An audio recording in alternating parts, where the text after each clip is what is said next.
April is all about spring vegetables. Asparagus and artichokes are at their peak, while snap peas, spring onions, and carrots are filling up bins at the grocery store. But before you stock up on your greens, you'll want to have a plan in place for keeping them fresh before they hit your dinner plate. Food blogger and friend of the show, Jerry James Stone, is here with some tips that will help your favorite veggies last longer. Jerry, always good to have you. It's an avocado and lemon shirt. Love it. I love the tips we get from Jerry, but even more importantly than the tips, I love the fashion. I'm always interested in what the shirt's going to be. All right, so you've got asparagus out there on your table. Let's talk about asparagus. Yeah. Typically, I mean, the ends turn slimy and kind of gross if you don't eat them right away. So how do we keep that from happening?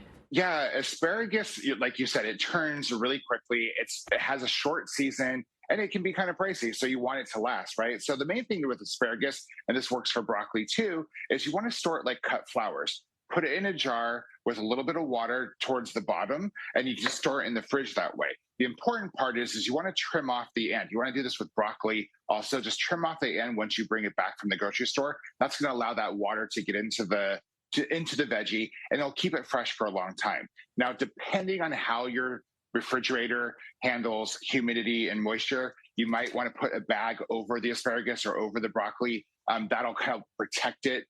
But that will keep it. I've had my asparagus and my broccoli last up to 2 times, if not longer, than if I just brought it home and put it in the fridge the way that I purchased it.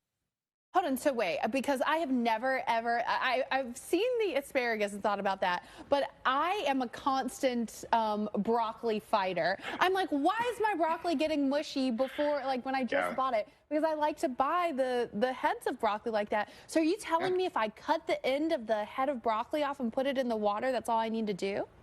Yeah, so the really interesting about broccoli is you're actually eating the flower of the plant, right? So had the plant been allowed to bloom, this is the part that would bloom. So it is a flower. So storing it just like a cut flower in a jar with some water is going to help keep it alive a lot longer. And I have that same problem. I'm an avid broccoli eater, and it likes to go, these tender greens parts on the top like to get mushy really quickly. So that'll keep them really, really fresh by feeding them with water and then using the bag to kind of protect it from the environment of the refrigerator. It's a fresh cut, like for your Christmas tree, you know, just to give it a fresh cut.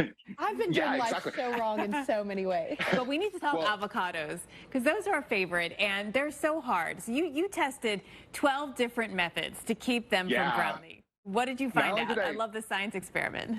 Yeah, not only did I test them, but I also ate each one after I tested it, which was kind of a mistake, but I wanted to give it the full test. But after you cut into an avocado, you know, if you're going to save that other half, the thing that works best for it is, one, leave the pit in there, because that means less of the avocado is exposed to oxygen. Really, that's your enemy when it comes to veggies turning bad. But really cut onion. So just storing a slice of onion in a container, in an airtight container with the sliced avocado, will keep it from browning. And the reason that works is when you cut into an onion, if you're one of those people that onions make you cry, that same gas that's coming from the onion that makes you cry is the same thing that will be used as a preservative to keep that avocado fresh longer. So I've extended, I've found by putting a cut onion in there with the avocado, that avocado will last 2 or 3 days longer, stay greener, stay tastier, and not brown.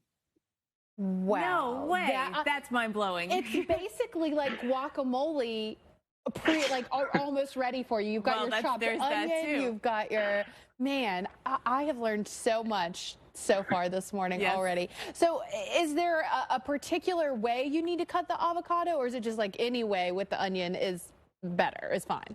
Yeah, anyway, it's really just keeping that pit in, so basically what happens is, and when I tested this in the 12 methods, I found there actually is a better way. You can boil the avocado, you can blanch it for 10 seconds, and then put it in an ice bath, and that will actually keep it from browning longer. It's just a little bit more of a hassle. So what's happening is there's just microbes between the skin of the avocado and the flesh of the avocado, and those microbes naturally turn brown in order to protect the avocado. So by boiling it, you kill those microbes, you stop it from turning brown. By putting the onion, you kind of do the same thing. You just kind of keep them from turning brown as quickly because of that oxidation of the avocado. So the onion, just that preservative, that thing that makes you cry, is what helps.